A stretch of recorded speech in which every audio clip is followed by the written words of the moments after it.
Hello everyone, मैं हूं प्रकाश प्रजापति। आज ट्रू मीडिया के पॉडकास्ट में हमारे मेहमान हैं श्री विजय सक्सेना जी। विजय सक्सेना जी वरिष्ठ समाज सेवी हैं और पर्यावरणविद भी हैं।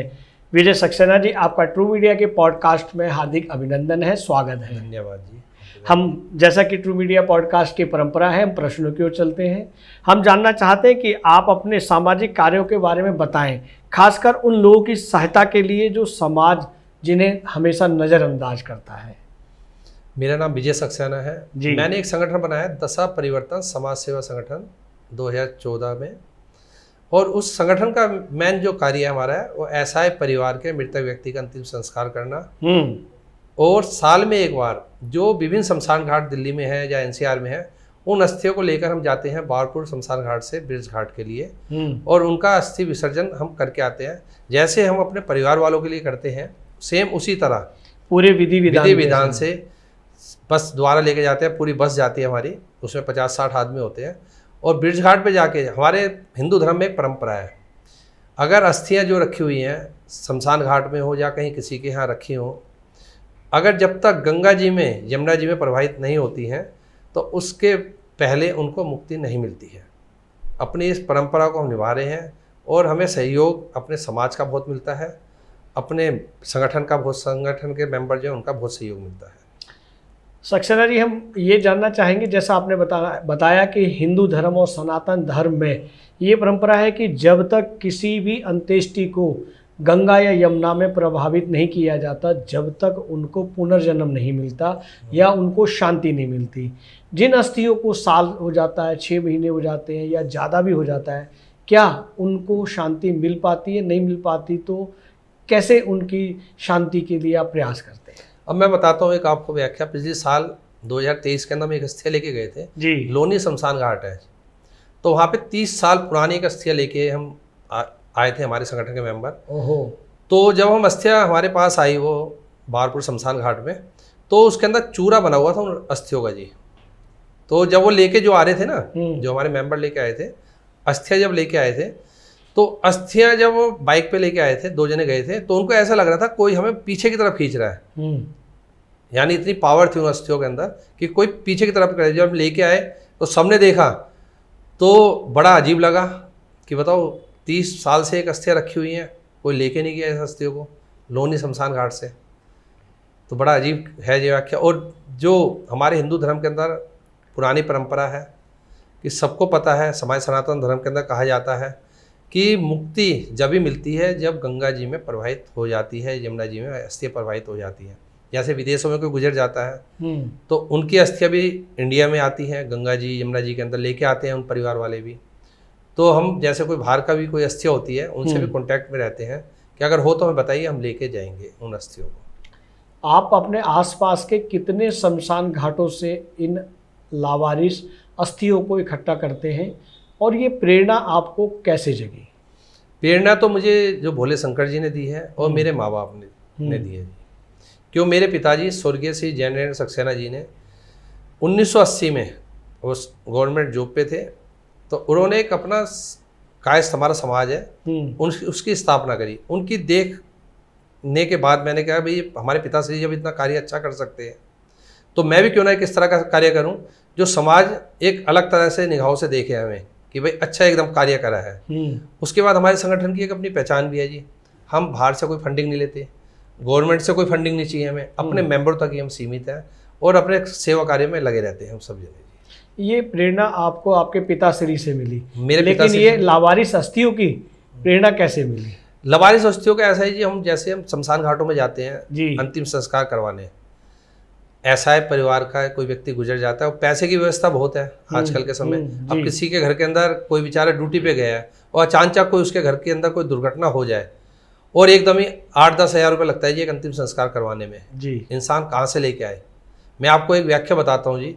2016 का है, 14 में हमारा संगठन बना था। एक 95 साल के बुजुर्ग थे जी, राजस्थान से बिलोंग करते थे, गोकलपुरी में रहते थे जी वो। अब वो फ्रेश होने के लिए गए टॉयलेट में, वो जाके गिर गए। उनका बेटा जो था ऑटो चलाता था। अब वो प्राण उनके वहीं निकल गए। बहू आई, बहू ने उन्हें देखा, अपने हस्बैंड को फ़ोन करा तो उनके हस्बैंड को पता लगा कि मेरे पिताजी गुजर गए, अब पैसे की व्यवस्था थी नहीं उनके पास जी। उन्होंने खुद बताया जी मुझे कि जी हम गए, जो समाज के अंदर बैठे हुए हैं ब्याजदार जो ब्याज पे पैसा देते हैं, उन्होंने बताया मेरे पिताजी गुजर गए, मेरी कुछ हेल्प कर दीजिए। उन्होंने कहा हाँ दे देंगे पैसे, इतने पैसे लगेंगे जी। उसने पैसे लिए 10,000 रुपये लेके आया था, बताया मुझे उसने। अब उनने मौजपुर शमशान घाट पर उन्हें आके बोर्ड देखा हमारे संगठन का दशा परिवर्तन का, तो उसने हमें फ़ोन करा कि जी ऐसे ऐसे मेरे पिताजी गुजर गए, आप कुछ हेल्प कर दोगे। मैं ये संगठन इसलिए बनाया जी। हम वहाँ पे गए, उस परिवार से मिले, उस परिवार की हेल्प करी हमने। हेल्प तो प्रभु करता है, हम कौन है, कुछ भी नहीं, तो माध्यम बनाया हमें। तो वाह, हमने उनको उनकी हेल्प करके, तो उस व्यक्ति के हाथ जुड़ गए ऐसे जी कि आप भगवान का रूप है, भगवान नहीं है, भगवान ने हमें भेजा है। वाह वाह, सही है जी। तो मैंने कि जो आपने पैसे लिए ना, आप उसके पैसे वापसी कर दीजिए। और उसने अपना नंबर भी दिया मुझे, कभी भी सक्सेना जी आपको ज़रूरत हो, ऑटो चलाता था, मुझे आधी रात को भी आप याद कर सकते हो। वाह वाह, ये कहें कि आपने एक व्यक्ति को भी कमा लिया। लोग पैसे कमाते हैं लेकिन आपने एक व्यक्ति को भी कमा लिया। बस प्रभु ने एक सहयोग हमें करा रखा है कि हमें अच्छा मित्र दे रखे हैं। जी जी जी, संगठन के अच्छे मेंबर मिले हुए हैं हमें, बहुत अच्छी बात है। विजय सक्सेना जी, जो आपकी संस्था है दशा परिवर्तन, ये दशा और दिशा को परिवर्तित करती है। लेकिन जैसे अभी आपने बताया कि लौनी से भी आपके संगठन के लिए अस्थियाँ आई थी, ऐसे आसपास के किन किन क्षेत्रों से आप अस्थियों को एकत्रित करते हैं या मंगाते हैं, वो नाम हमें थोड़ा जिक्र करें। मैं बताता हूँ, मैन मौजपुर बारपुर शमशान घाट है एक, तो वहाँ से एक सीमापुरी शमशान ये घाट। मौजपुर जो शमशान घाट है, ये दिल्ली में होता है या दिल्ली कहाँ? में, सारे दिल्ली के बता रहा हूँ मैं आपको जी। दिल्ली के अंदर जो है मौजपुर शमशान घाट, सीमापुरी शमशान घाट, अशोकनगर में शमशान घाट है जी, शिव बिहार में शमशान घाट है, एक लोनी में शमशान घाट है, एक लाल बाग में शमशान घाट है, और गीता कॉलोनी के अंदर भी है शमशान घाट जी। तो इन शमशान कि दिल्ली के यमुना पार के क्षेत्र में जितने भी शमशान घाट है, जाते हैं हम सब शमशान घाटों में है जी, मगर जहाँ जहाँ हमें अस्थियाँ मिलती है वहाँ से हम अस्थियाँ लेके आते हैं जी, और उनको साल में एक बार बीच घाट लेके जाते हैं अस्थियाँ। वाह वाह वाह वाह। सक्सेना जी, हम आगे बढ़ते हैं। जैसा कि भूले बिसरे कहें या गुमनाम कहें या लावारिस अंत्येष्टियों को आप गंगा में विसर्जित करते हैं, ये अनुभव करते हैं, लेकिन ये अनुभव कैसा लगा और इनमें किन किन तरह की चुनौतियाँ आपके सामने आती हैं? चुनौतियाँ तो मुझे तो कुछ नहीं लगी जी, मगर ये अच्छा लगा कि हम अपने परिवार वालों के लिए तो करते हैं जी, मगर एक हटके जिनको हम जानते नहीं उनको लेके जाना एक अलग अनुभव है कि ऐसा लगता है जैसे हमारे साथ प्रभु की पूरी कृपा हो रखी है। और हमारे साथ 50-60 आदमी जब मेंबर जाते हैं हमारे, तो एक जब ब्रिज घाट पे जाते हैं एक अलग ही स्वरूप होता है। वहाँ पे हम हवन करते हैं, पूरा एक बना रखा होता है, हमने पंडित जी ने वहाँ पे मंच सा बना रखा होता है, यहाँ पे हम हवन कुंड बना रखा है, वहाँ पे हम हवन करते हैं और उन सब अस्थियों को गंगा जी में प्रवाहित करते हैं नाव के द्वारा।